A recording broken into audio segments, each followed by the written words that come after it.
오늘 저는 주고받고 심고 거두고라는 제목으로 은혜를 나누겠습니다. 하나님께서 우리 인간을 지으신 이유는 하나님께 함께 사는 자녀를 많이 갖기를 원하시기 때문인 것입니다. 우리들도 결혼하면 자녀들을 많이 놓아서 가족이 많기를 원하고 있지 않습니까? 하나님 역시 만물을 지으셨지만은 하나님과 대화하고 함께 우주를 다스리고 함께 살 자녀들을 갖기를 소원하셨습니다. 그래서 아담과 하와를 지으신 것입니다. 그리고 아담과 하와에게 생육하고 번성하여 땅을 충만케 하라고 축복하신 것입니다. 그러나 마귀의 유혹에 빠져 하나님을 반역한 첫 인류 조상 때문에 하나님은 깊은 고통을 당하게 된 것입니다. 그때부터 하나님은 인류를 다시 구원하시기 위하여 계획을 세우셔서 그 결과로 예수님을 세상에 보내신 것입니다. 하나님이 예수님을 주신 것은 많은 자녀를 새로 얻기 위한 것입니다. 거듭나게 해서 새로 얻기 위해서 그 아들 예수님을 이 땅에 보내신 것입니다. 예수님이 하늘의 미랄이 되신 것은 많은 미랄의 열매를 맺기 위한 것입니다. 바로 여기에 주고받는 것과 심고 거두는 법칙이 시작된 것입니다. 첫째로 주고받고 심고 거두는 것을 우리는 잘 살펴봐야 되는 것입니다.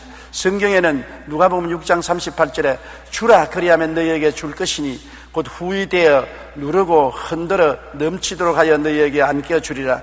너희가 헤아리는 그 헤아림으로 너희도 헤아림을 도로 받을 것이라고 하는 것입니다. 이것은 하나님이 인류 가운데 세운 영원한 법칙인 것입니다. 주어야 받지, 주지 않고 받는 것은 강도요 도적이요 포악한 행동인 것입니다. 주면 자연적으로 돌아오는 것입니다. 그냥 주는 것이 아니라 우리가 즐겁게 주면 너희에게 줄 것이니 후회되어서 그냥 각박하게 대에 담아서 착 깎아서 주는 것이 아니라 후회되어서 또 더 들어가라고 누르고 또 더 들어가라고 흔들어서 또 거기에 또 넘치게 해서 철철 넘치게 해서 가슴에 안겨준다는 것입니다. 나는 이 성경을 읽을 때마다 우리 시대의 며느리들을 생각하는 것입니다. 요사이 며느리는 집에서 큰 소리하고 시어머니 시아버지가 절절 매지만은 옛날 며느리는 집에서 고생 많이 했습니다. 고추 당추 맵다 말라 시집살이 더 맵더라고. 시아버지 시어머니 시누이 눈치 아래 고생을 많이 했습니다. 그래서 모처럼 친정에 한번 다녀오면 눈물이 얼굴을 가립니다. 친정에서 좀 편안히 있다가 돌아갈 때는 어머니가 어찌하는지 친정 식구들에게 잘 비게 하려고 쌀이나 보리나 밀이나 뭐 이런 곡물들을 그저 대어서 후이되어 누르고 흔들어 가지고서 넘치도록 해서 보따리에 서서 가슴에 안겨주면서 야 가져가거라 가져가서 시어머니 시아버지 잘 모시고 고생스럽지만 꾹 참어라. 너 참으면 나중에 좋은 딸이 온다. 그래서 도로 친정으로 눈물을 흘리면서 보내는 그 모습이 분명히 마음속에 영상이 되어 오는 것입니다. 하나님께서 여러분이 주면 주님께서 반드시 돌려줄 것이요 후회되어 누르고 흔들어 넘치도록 하여 안겨줌으로 절대로 섭섭하게 하지 않겠다는 것입니다. 창세기 8장 22절에 노아의 홍수 이후 노아의 자녀들에게 하나님 말씀하기를 땅이 있을 동안에는 심음과 거둠과 추위와 더위와 여름과 겨울과 낮과 밤이 쉬지 아니하려고 말하는 것입니다. 우리가 겨울에 춥고 여름에 덥고 여름과 겨울과 낮과 밤이 계속하는 것과 똑같이 심음과 거둠은 변함이 없는 법칙이라는 것입니다. 뭐 안 심은데 거둘 수 있지 않느냐, 그런 엉터리 같은 소리 하지 마십시오. 밤낮이 있고 추나추동 사시절이 있는 것이 바로 심음과 거둠이 있는 것과 같다는 것입니다. 추나추동이 사라지고 밤낮이 사라지면 심음과 거둠도 사라질지 모르지만 그것이 있는 이상은 심고 거두는 법칙은 사라지지 않는다고 하는 것입니다. 예수님께서도 옥토에 뿌린 씨에 대해서 말씀하셨습니다. 마태복음 13장 23절에 좋은 땅에 뿌려졌다는 것은 말씀을 듣고 깨닫는 자니 결실하여 어떤 것은 100배, 어떤 것은 60배, 어떤 것은 30배가 되느니라. 좋은 땅에다가 씨를 심으면 30배, 60배, 100배로 거둔다고 말하는 것입니다. 엄청나지 않습니까? 하늘의 미랄을 심었는데 그 미랄이 30배가 되고 60배가 되고 100배가 된다는 것입니다. 그렇기 때문에 축복의 근원은 심는 데 있지 심지 않고 축복을 받을 수가 없는 것입니다.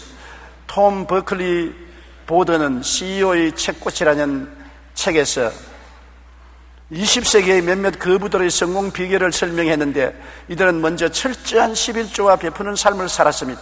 록펠러는 11조를 하는 이유에 대해 하나님이 내게 돈을 주셨으니 내가 11조 하지요, 그렇게 간단히 말했습니다. 그런 그가 그렇게 말했는가 하면 폰드는 신명기 8장 18절을 인용했습니다. 내 하나님 야훼를 기억하라. 그가 내게 재물을 얻을 능력을 주셨습니다.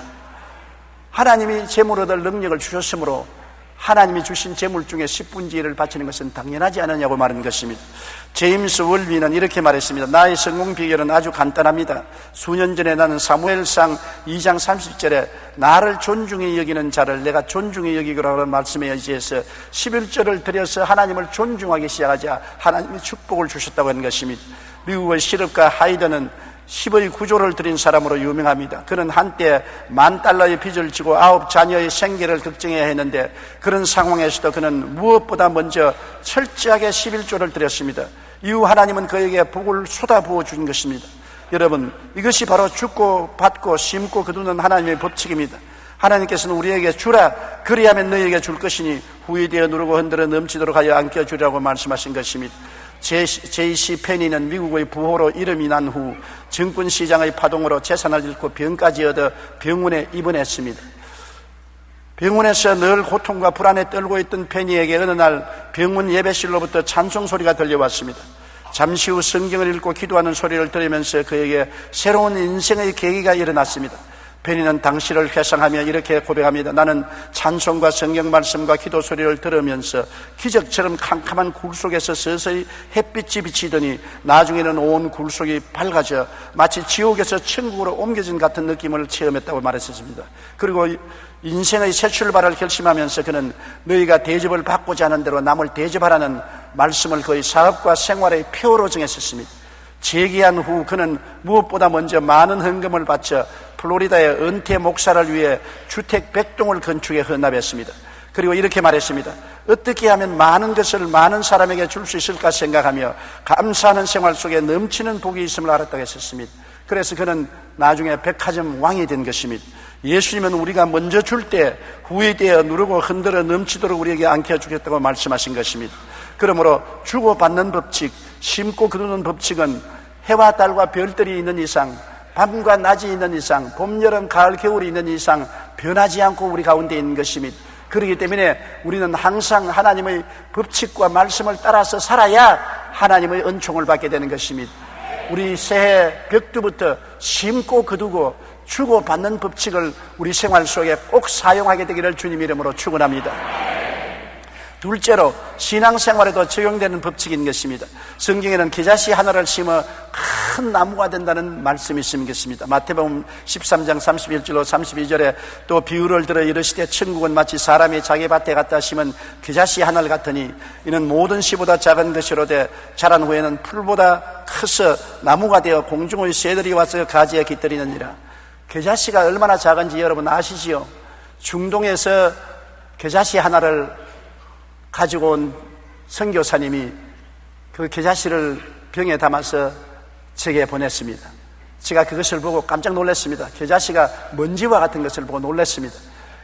서대문에서 아침 새벽 기도를 마치고 성도들에게 겨자씨 구경을 시키겠다고 줄을 세워서 겨자씨를 보여주었는데 전등불 밑에 잘 안 보이니까 가까이 보고 고개를 서대서 흔들었습니다. 그런데 나이 많으신 할머님 한 분이 와서 안 보이거든. 눈이 어두운데 또 전등불 밑에 겨자씨가 너무 작으니까 안 보여요. 그런데 이 바람에 날아가 버렸었습니다. 날아간 겨자씨를 제가 아무리 차해도 차일 수가 없어요. 그러니까 뒤에 줄 선 사람이 할머니를 보고 원망을 합니다. 그때 성령께서 내게 말씀하시기를 이 사람아 겨자씨가 얼마나 작은 것 알았지?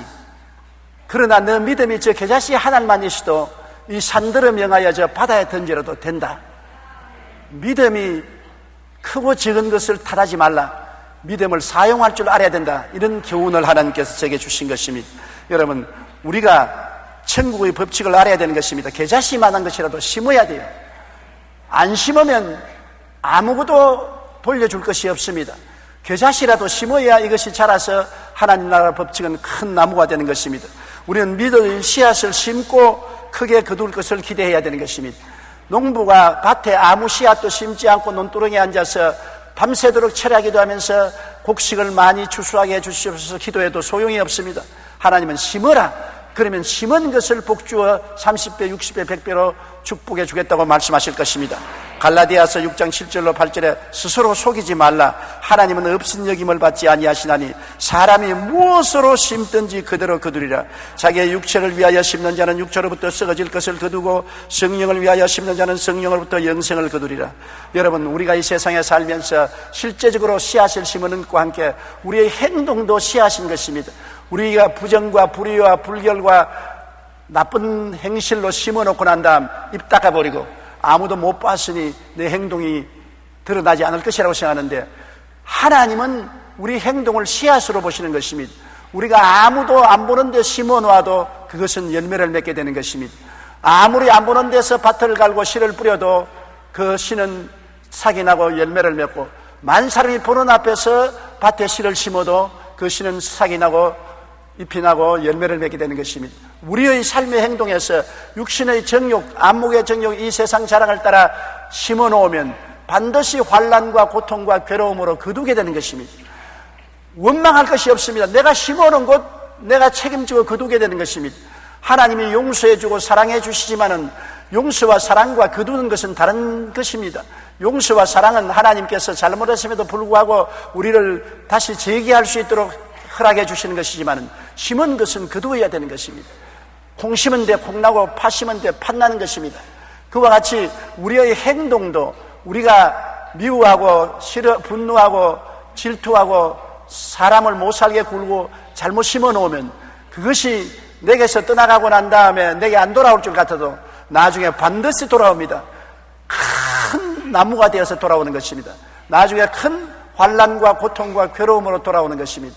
그렇기 때문에 무엇을 행하든지 우리가 하나님을 우습게 여기시면 안 됩니다. 여기에 하나님은 업신여김을 받지 않는다는 것입니다. 하나님을 업신여기고 내가 무슨 행동을 하든지 아무도 못 봤으니 뭐 내가 걱정할 건 무엇이냐고 하는데, 그렇지 않습니다. 하나님 우습게 생각하면 안 되는 것입니다.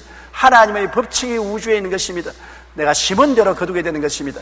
내가 성령으로 말미암아 사랑과 희락과 화평과 오래 참음과 양성과 충성과 온유와 절제로 심어놓으면 그것이 30배, 60배, 100배가 돼서 거두게 되고, 그것이 내가 못 거두면 내 자손되라도 거두게 되는 것입니다. 반드시 믿음의 씨앗을 심고 크게 거둘 것인 것입니다. 그러므로 우연이라는 것은 없다는 것을 알아야 되는 것입니다. 심는 자는 잘 심으면 큰 축복을 받습니다. 고린도후서 9장 6절로 9절에 이것이 곧 적게 심는 자는 적게 거두고 많이 심는 자는 많이 거둔다는 말이로다. 각각 그 마음에 정한 대로 할 것이요 인색하거나 억지로 하지 말지니 하나님은 즐겨내는 자를 사랑하시느니라. 하나님이 모든 은혜를 너희에게 넘치게 하시나니 이는 너희로 모든 일에 항상 모든 것이 넉넉하여 모든 착한 일을 하게 하시심이라. 우리 예수 믿는 사람들이 모든 일에 항상 모든 것이 넉넉하여 모든 착한 일을 넘치게 하시기를 하나님은 원하시는 것입니다. 예수 믿는 사람들이 영혼이 잘됨같이 범사에 잘되며 강건하기를 원하시는 것입니다. 아무리 부귀영화 공명이 있다도 영혼을 잃어버리면 아무런 행복도 기쁨도 없는 것입니다. 또 아무리 영혼이 잘되더라도 사업이 망해서 거지가 되어서 남에게 구걸하고 다니면 축복이 안 되는 것입니다. 아무리 영혼이 잘되고 범사가 잘되어도 돈 100만 불을 가지고도 암이 걸려서 들어누워 죽게 되면 행복도 없는 것입니다. 인간의 참 행복과 기쁨은 삼중 축복을 받아야 되는 것입니다. 영혼이 잘됨같이 범사에 잘되며 강건하고 생명을 얻되 풍성하게 얻는 전인구원을 받아야 되는 것입니다. 이 전인구원을 받기 위해서는 심고 거두는 법칙을 사용해야 된다는 것입니다. 적게 거두면 적게 거두고 많이 심으면 많이 거두는 것입니다. 심고 난 다음에 하나님의 축복을 구하면 하나님이 축복을 허락해 주신다는 것입니다. 오늘날 우리들은 우연히 인간의 노력으로 축복을 받는 줄 생각하지만 인간의 노력으로 축복받는 것은 얼마가 가지 않아야 바람에 날아가 버리고 마는 것입니다. 기록된 바 그가 흩어 가난한 자들에게 주었으니 그의 의가 영원토록 있느니라 함과 같으니라. 여러분, 의가 영원히 있다. 하나님이 영원히 기억하신다는 것입니다. 내가 가난한 사람에게 흩어 준 것은 영원히 기억한다. 내가 날 위해서 우리 가족 위해서 먹고 마시고 잘 입고 잘 사는 것은 하나도 기억하지 않습니다. 내가 남을 위해서 선을 베풀고 나누어 주면 그 행위는 영원히 기억되어 하나님이 자자손손히 갚아주시고 복을 주시겠다는 것입니다. 그리고 적게 심고 적게 거두고 많이 심고 많이 거둔다는 것을 알아야 되는 것입니다. 내가 적게 심어놓고 난 다음 더 많이 거두기를 원하면 안 되는 것입니다. 적게 심으면 수확도 적고 많이 심으면 많이 수확을 거둘 수가 있는 것입니다. 우리가 심으면 어떻게 되는 것입니까? 사람들 말하기를 나는 심을 것이 별로 없습니다. 나는 가난하고 내 자신이 빈손 들었으니 무엇으로 심습니까? 그럽니다. 심을 마음이 있어 기도하면 심을 씨를 주시고 먹을 양식을 주시고 심게 도와주시는 것입니다. 고린도후서 9장 8절에 하나님이 능히 모든 은혜를 너희에게 넘치게 하시나니 이는 너희로 모든 일에 항상 모든 것이 능력하여 모든 착한 일을 넘치게 하려 하심이라고 말한 것입니다. 그리고 심은 자에게 도우시는 하나님이 고린도후서 9장 10절로 11절에 심는 자에게 씨와 먹을 양식을 주시는 이가 보십시오. 심는 자에게 심을 수 있는 씨를 주시고 그 따라서 먹을 양식을 주시는 것입니다. 심을 마음이 없어 그렇지 심을 마음이 있으면 심을 씨는 하나님이 주시는 것입니다. 그리고 심을 동안에 필요한 양식도 하나님이 주시는 것입니다. 심는 자에게 씨와 먹을 양식을 주시는 이가 너희 심은 것을 주사 풍성하게 하시고 너희 의의 열매를 더하게 하시리니 너희가 모든 일에 넉넉하여 너그럽게 연보를 하면 그들이 우리로 말미암아 하나님께 감사하게 하려 하심이라고 말씀한 것입니다. 메이플라워를 타고 아메리카 대륙을 향해 가던 청교도들은 오랜 항해로 먹을 것이 떨어져 죽어가는 사람이 생기기 어려움을 당했던 것입니다. 그러나 이들은 사랑하는 자식이 굶어 죽어가는데도 종자만은 먹이지 않았습니다. 뱃속에 종자 씨앗을 많이 싣고 갔었습니다. 많은 사람이 굶어 죽어도 종자 씨앗은 손을 대지 않았었습니다. 왜냐하면 종자는 신대륙에 도착해서 뿌려야 하는 씨였기 때문인 것입니다. 이것만큼은 소중히 지켜야 하는 생명의 종자였기 때문인 것입니다. 가난하고 헐벗고 굶주린다고 종자 씨앗까지 먹어버리면 나중에 진짜로 굶어 죽는 것입니다. 우리 11조는 하나님께 드리는 종자 씨앗인 것입니다. 내일을 위해서 종자 씨앗을 하나님께 드리는 것입니다. 그 종자 씨앗조차 먹어버리면 내일이 암담하고 캄캄한 것입니다. 아무리 어렵고 고통스러워도 굶어 죽는 한이 있더라도 종자 씨앗은 그대로 간수해야 다음 사람들이 종자 씨앗을 심어서 먹고 살 수가 있는 것입니다. 여러분, 하나님께서는 11조와 헌물을 떼어 먹었다고 말씀하지 않았습니다. 우리는 11조 떼어 먹었다고 하는데 하나님은 그렇게 말씀하지 않았습니다. 하나님은 11조를 도둑질했다고 말한 것입니다. 떼어 먹는 것과 도둑질하는 건 틀립니다. 떼어 먹는 것은 내게 속한 것을 내가 떼어 먹지만 도둑질하는 것은 남의 것을 훔치는 것이 도둑질인 것입니다. 왜냐하면 하나님은 모든 물질을 다 가지고 계시고 더구나 그 중에 11조는 하나님께서 우리에게 종자 씨앗으로 준 것인데 하나님의 것을 우리가 도적질하면 저주를 받는 것입니다. 11조를 떼어 먹는 것 아닙니다. 11조는 하나님의 것을 도적질하는 것입니다. 도둑놈이 하나님 보고 복을 주시옵소서, 복을 주시옵소서 그런다고 하나님이 도둑놈 말을 듣고 복을 주시겠습니까? 하나님이 의로운 사람의 기도를 들어주시지 도둑놈의 기도는 안 들어주실 것인 것입니다. 그렇기 때문에 우리는 꼭 하나님의 것을 하나님께 돌려야 되는 것입니다. 셋째로 태산 같은 삶의 문제를 당할 때가 있는 것입니다. 세월을 살아가면서 개인 문제, 가정 문제, 생활 문제, 자녀 문제, 사업 문제 가지가지 문제들이 우리 앞을 막습니다. 이 문제들을 어떻게 할까요? 하나님이여 문제를 해결해달라고 아무리 고함쳐도 하나님이 응답 안 해주시면 우리 힘으로 할 수 없지 않습니까? 태산을 옮기는 방법을 주님께서 말씀한 것입니다. 마태복음 17장 20절에 이르시되 너희 믿음이 작은 까닭이니라 진실로 너희에게 이르노니 만일 너희에게 믿음이 겨자씨 하나만큼만 있어도 이 산을 명하여 여기서 저기로 옮겨라 하면 옮겨질 것이요 또 너희가 못할 것이 없으리라고 말한 것입니다. 믿음이 없어서 당황하는 제자들에게 주님께서 이 말씀을 하신 것입니다. 벙어리 되고 귀신 들린 아들을 데리고 왔는데 제자들이 이 귀신되고 벙어리 된 아들을 고치지 못했습니다. 예수님이 산에서 내려와서 베드로와 야고보와 요한과 함께 오니 사람들이 제자들을 몰아세우고 있고 제자들이 당황해 있었습니다. 예수님은 당장 그 아들을 데려다가 귀신을 쫓아내고 고쳐주셨습니다. 제자들이 주님께 물었습니다. 주님, 왜 우리는 못 쫓아냈습니까? 주님께서는 믿음이 적은 영고라. 겨자씨 하나만한 믿음만 있었으면 이 산들에 명하여 저 바다에 던져도 될 것이요 못할 것이 없다. 그것은 무엇입니까? 살아있는 믿음을 말하는 것입니다. 산은 죽었지 않습니까? 죽은 산은 움직이지 못하고 자라지 못하고 그대로 있는 것이지만 겨자씨는 아무리 작아도 살아있는 것입니다. 겨자씨는 적은 겨자씨를 심어놓으면 줄기가 나고 잎이 나고 큰 나물이 되어서 새들이 와서 둥지를 칠 정도로 큰 나무가 되는 것입니다. 이처럼 우리가 겨자씨 믿음을 가진다는 것은 하나님께 인생 문제를 가지고 고민하지 말고 믿음으로 씨앗을 심으라는 것입니다. 여러분, 그 자신은 눈에 보이는 것입니다. 내가 마음속으로 믿습니다 하더라도 하나님은 내 믿음을 보여다오. 내 믿음을 보여다오. 믿음이 겨자씨만 지금 적을지라도 보이는 믿음을 하나님은 원하시지, 형이상학적으로 안 보이는 마음속에 숨은 믿음은 원하지 않은 것입니다. 예수님이 기적을 행하실 때 항상 저희 믿음을 보시고 축복하셨다고 말한 것입니다.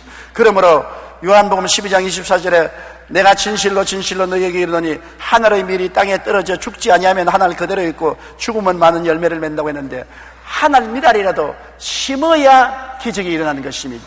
우리가 겨자씨 같은 믿음이라도 행동으로 옮겨 심어놓고 기도해야 태산이 옮겨가는 것입니다.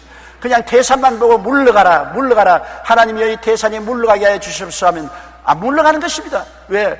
행하연이 없는 믿음은 죽은 믿음이기 때문에 죽은 믿음 가지고 아무리 고함을 쳐도 소용이 없습니다. 태산이 물러가기 전에 겨자씨만한 믿음을 심어야 되는 것입니다. 심고 난 다음에 믿습니다는 적거나 크거나 진짜 믿음인 것입니다. 심지 않고 말하는 것은 헛된 믿음이요, 탐욕스러운 믿음이요, 거짓 믿음이 되는 것입니다. 그러므로 우리가 심고 거둔다는 것은 얼마나 중요한지 모릅니다. 하나님께서도 인생을 구원하실 때 그냥 하나님이 전지전능하시기 때문에 권세로 죄인들을 구원한다 그렇게 말씀하지 않으셨습니다. 하나님도 인생을 구원하시기 위해서는 그 아들 예수 그리스도를 육신으로 보내셔서 하늘의 미랄로 땅에 심으신 것입니다. 십자가에 몸짓고 피 흘려 죽으셔서 무덤에 들어가 심고 난 다음에 거기에서 도로 부활하셔서 오늘날 세상에 수십억 수백억을 구원하시는 역사를 베풀어 주시는 것입니다. 이러므로 심고 거두는 법칙을 우리가 알고 믿음의 씨앗을 심고 기적을 기대해야 되는 것입니다. 그냥 기적이 일어나는 것이 아닙니다. 여러분이 막연하게 하나님이 기적을 주시옵소서 하지 마십시오. 겨자씨만한 것이라도 심고 난 다음에 기적을 달라고 기도해야 살아있는 믿음이 되어서 기적이 일어나는 것입니다. 심지 않고 기적을 기대할 수 없는 것입니다. 믿음을 보여주십시오. 오늘날 우리는 너무나 막연한 믿음을 가지고서 믿습니다라고 말하는 것입니다. 우리가 하나님 말씀을 믿었으면 실천해야 되는 것입니다. 눈에 보이는 믿음을 가져야 되는 것입니다. 야고보서 2장 11절에 행함이 없는 믿음은 그 자체가 죽은 것이라고 말하는 것입니다. 죽은 믿음은 아무 역사도 못해요. 태산은 죽은 것이기 때문에 움직이지 않아요. 겨자씨는 살아있기 때문에 움직이는 것입니다. 그러므로 겨자씨 믿음이란 살아있는 믿음, 즉 심는 믿음, 즉 드리는 믿음을 말하는 것입니다. 말라기 3장 10절에 만군의 야훼가 이르노라 너희의 온전한 11조를 창고에 들여 나의 집에 양식이 있게 하고 그것으로 나를 시험하여 내가 하늘 문을 열고 너희에게 복을 쌓을 것이 없도록 붙지 아니하나 보라. 하나님께서 11조란 씨앗을 심어놓고 시험을 해보라는 것입니다. 기도를 하고 시험을 해보라. 하나님이 기어코 하늘 문을 여시고 쌓을 것이 없도록 붙지 않은가 보라고 말씀하는 것입니다. 성경에는 내 주 하나님을 시험치 말라고 했는데 하나님이 다른 면에는 시험치 말라고 했지만은 11조만은 시험해보라고 하시는 것입니다. 황공스러운 말씀인 것입니다. 한번 나를 시험해보라. 내가 거짓말하는지 참말하는지. 그러므로 우리는 11조 씨앗을 심으면 산 믿음을 심기 때문에 하나님의 역사가 나타나는 것입니다. 꿈과 믿음을 가지고 심어야 되는 것입니다. 심을 때 그냥 억지로 심는 것이 아닙니다. 씨앗을 심을 때 마음에 큰 나무가 될 것을 꿈꾸고 태산이 옮겨날 것을 마음에 꿈꾸고 믿어야 되는 것입니다. 꿈과 믿음을 가지고 심으십시오. 인생이란 꿈과 믿음이 있어야 내일이 있는 것입니다. 씨앗을 심을 때 그냥 심는 것이 아니라 내가 이 씨앗을 심으면 큰 나무가 되고 태산이 옮겨간다는 꿈을 꾸고 믿음을 가지고 즐겁게 심어야 되는 것입니다. 빌립보서 4장 19절에 나의 하나님이 그리스도 예수 안에서 영광 가운데 그 풍성한 대로 너희 모든 쓸 것을 채우시리라. 마게도니아 교인들이 감옥에 갇힌 바울에게 선교비를 보냈습니다. 바울이 그 선교를 받고 눈물을 흘리며 기도할 때 하나님이 바울을 통해서 말씀하신 것입니다. 나의 하나님이 그리스도 예수 안에서 영광 가운데 그 풍성한 대로 너희 모든 쓸 것을 채우시리라. 조그마한 헌금을 보냈는데 하나님은 그를 통해서 모든 것을 채우시는 은혜를 마게도니아 교인들에게 내리겠다고 말씀한 것입니다. 히브리서 11장 6절에 믿음이 없이는 하나님을 기쁘시게 하지 못하나니 하나님께 나아가는 자는 반드시 그가 계신 것과 또한 그가 자기를 찾는 자들에게 상 주시는 이심을 믿어야 할지니라. 하나님이 살아계시고 하나님을 겨자씨 믿음으로 찾을 때는 상을 주시는 하나님이라는 것을 우리가 믿고 나가야 된다는 것입니다. 그러므로 우리가 겨자씨 씨앗을 심고 난 다음 꿈과 믿음으로 기도를 해야 되는 것입니다. 기적이 일어날 것을 기대하십시오. 기적이 일어날 것을 기대하고 기도해야지 아무 일도 안 일어날 것이라고 생각하고 기도하면 소용이 없는 것입니다. 마태복음 7장 7절로 8절에 구하라 그리하면 너희에게 주실 것이요 찾으라 그리하면 찾아낼 것이요 문을 두드리라 그리하면 너희에게 열릴 것이니 구하는 이마다 받을 것이요 찾는 이는 찾아낼 것이요 두드리는 이에게는 열릴 것이니라. 너희가 악한 자라도 좋은 것으로 자식에게 줄 줄 알거든 하물며 하늘에 계신 너희 아버지께서 구하는 자에게 좋은 것으로 주지 아니하겠느냐. 저는 언젠가 국민일보 겨자씨에서 이런 간증을 본 적이 있습니다. 서울에 한 사업가가 있었는데 사업을 하던 중에 부도가 났습니다. 그때 손에 남은 돈은 500만 원밖에 없었습니다. 그래서 마지막 남은 돈으로 필리핀의 파나이 섬에 교회를 지어 하나님께 바치기로 작정하고 남은 마지막 돈을 선뜻 내놓았습니다. 마침내 교회 지을 돈이 없어서 나무 밑에서 예배를 드리던 필리핀 사람들이 그 돈으로 교회를 건축하여 교회 이름을 부도난 교회라고 이름을 붙였습니다. 왜냐하면 부도난 사람이 돈을 줬다. 왜 그 이름을 붙였느냐 하면 한국의 사업가를 잊지 않고 언제나 기도하기 위해서 교회 이름만 보면 부도난 사업가를 축복하여 주시옵소서 그렇게 하는 것입니다. 그리고 매일 그를 위하여 기도했습니다. 그런데 놀라운 일이 일어났습니다. 부도가 났던 그 사업가의 사업이 다시 일어나 오늘 번창한 기업으로 변화되었다는 기사를 읽어본 적이 있는 것입니다. 태산 같은 삶의 문제를 당했을 때 믿음의 씨앗을 먼저 심으면 풍성한 열매를 거둘 수가 있습니다. 이것이 바로 심고 거두는 법칙인 것입니다. 문제만 있는 것이 아니라 해답도 있는 것입니다. 그 해답은 꿈과 믿음을 가지고 믿음의 씨앗을 심을 때 기적이 일어날 것을 기대하고 기도하면 하나님이 문제를 해결해 준다는 것입니다. 태산은 겨자씨만한 믿음 앞에서 물러갑니다. 태산이 움직이기 위해서 큰 반석이 때려야 되는 것은 아닙니다. 겨자씨만한 믿음, 살아있는 믿음을 심고 하나님께 꿈과 믿음을 가지고 기적이 일어날 것을 기도하고 기도하면 역사가 일어나서 태산이 옮겨가는 기적이 일어난다는 것입니다. 우리는 막연하게 믿습니다, 외칩니다. 그러나 마음속에 기대보다는 불확실성만 가득합니다. 믿습니다, 믿습니다 하면서 마음속에는 안 믿어요, 안 믿어요 그렇게 말하는 것입니다. 왜? 행함이 없는 믿음이기 때문에 공을 벽에 던지면 돌아오듯이 헛된 믿습니다 소리는 메아리쳐 돌아오고 마는 것입니다. 그러나 확실한 믿음은 주고받고 심고 거두는 법칙을 적용할 때 가질 수 있는 것입니다. 내가 심고 난 다음 기도하면 적어도 의지할 때 있는 것입니다. 하나님 말씀대로 내가 심었으니 기적이 일어날 것을 기대합니다. 심었으니 이 씨앗이 반드시 자랄 줄 믿습니다. 내가 심은 대로 나무가 자라고 잎이 나고 꽃이 피고 열매를 맺을 줄 믿습니다. 심어놔야 의지할 때가 있고 흔들리지 않는 믿음을 가질 수 있지, 심지 않고 믿습니다는 허공을 치고 메아리 치는 것이요 헛된 공간을 울리는 것밖에 되지 않은 것입니다. 그렇기 때문에 우리가 새해를 살 때는 주고 받고 심고 거두는 법칙을 반드시 적용해야 되는 것입니다. 주지 않은데 돌려주지 아니하고 심지 않은데 거두지 않는 것입니다. 그러므로 우리는 이 법칙을 신년벽두에 알고서 사용해야 되는 것입니다. 독일의 사회학자이자 경제학자인 막스 베버는 자본주의와 기독교의 관계를 연구하여 프로테스탄트 윤리와 자본주의 정신을 썼는데 그는 이렇게 말했습니다. 기독교가 가는 곳마다 경제가 살아난다. 기독교 국가가 모든 국가 위에 머리가 된다. 예수를 잘 믿는 가정이 그렇지 않은 가정 위에 머리가 된다. 이러한 이유는 막스 베버는 성경 안에서 찾은 것입니다. 막스 베버는 유명한 경제학자입니다. 그는 한 말이 기독교가 들어가는 나라마다 경제가 흥하고 기독교를 잘 믿는 가정마다 흥한다. 왜? 심고 거두는 법칙을 사용하고 주고받는 법칙을 기독교에는 사용하기 때문인 것입니다. 세상은 전부 내 중심으로 삽니다. 내게 주시옵소서 주시옵소서 하고 삽니다. 그러므로 심지 않은 경제를 가짐으로 자라지 않습니다. 예수 믿는 사람은 주고 사는 것입니다. 그 나라와 그 일을 먼저 구하고 주고받고 심고 거두는 법칙을 사용하기 때문에 나라의 경제도 개인의 경제도 자라고 머리가 되고 꼴이 되지 않고 위에 있고 아래 내려가지 않고 남에게 꾸어줄 줄도 꾸지 않습니다. 세계적인 경제학자인 영국의 알프레드 마샬은 인류의 오랜 역사를 통해 생존과 발전에 가장 중요한 영향을 미친 두 요인은 종교와 경제라고 말하는 것입니다.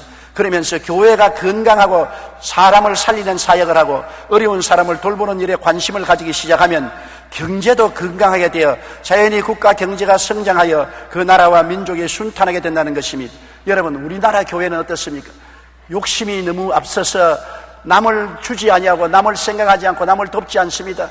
교회가 너무 귀조가 되어서 우리끼리 모여서 예배드리고 우리끼리 모여서 찬송드리고 우리끼리 모여서 부흥회를 하고 있는 것입니다. 세상 사람이 말할 겁니까? 저들끼리 믿고 저들끼리 부흥회하고 저들끼리 야단이다, 저들끼리 잔치하는데 우리와 무슨 상관이 있냐.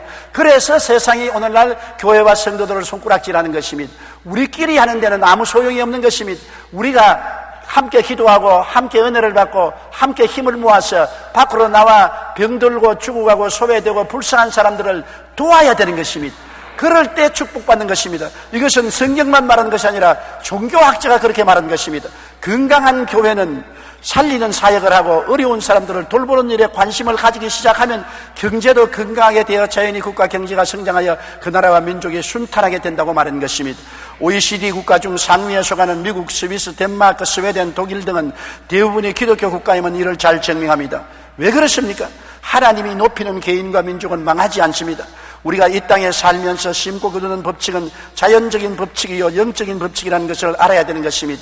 성경에는 제가 나를 사랑한 적 내가 저를 건지리라, 제가 내 이름을 안 적 내가 저를 높이리라고 하는 것입니다. 우리가 어려움에서 건짐을 받고 높임을 받는 것은 하나님을 알아야 되는 것입니다. 하나님을 안다고 하면서 탐욕으로 주시옵소서만 하고 하나님께 드리고 받고 심고 거두는 법칙을 사용한다면 안 한다면 하나님을 아는 것이 아닌 것입니다. 그러므로 여러분 금년 새해 하나님이 여러분을 손잡아 건져주시고 여러분을 오른손으로 높여주시기 위해서는 주고받는 법칙을 사용하고 심고 거두는 법칙을 사용하시기 바랍니다. 그럴 때 비로소 여러분의 기도를 통하여 영혼이 잘되고 범사에 잘되며 강건하고 생명을 얻되 풍성하게 얻는 하나님의 축복을 여러분에게 허락해 주시는 것입니다. 고개 숙여 기도드리겠습니다. 하나님 우리 아버지여, 오늘 우리가 새해를 맞이해서 우리의 실천 생활을 어떻게 할 것을 보여주신 것을 감사합니다.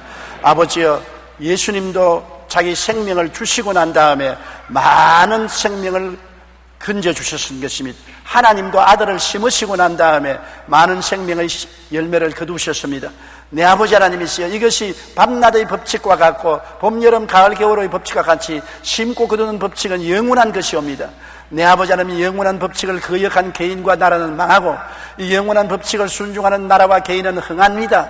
내 아버지 하나님이시여, 그러므로 우리는 새해에는 더욱 열심으로 하나님께 심고 열심으로 이웃을 돕는 생활을 하게 도와주시옵소서. 사랑을 나누고 행복을 나누는 우리들이 되게 도와주시옵소서.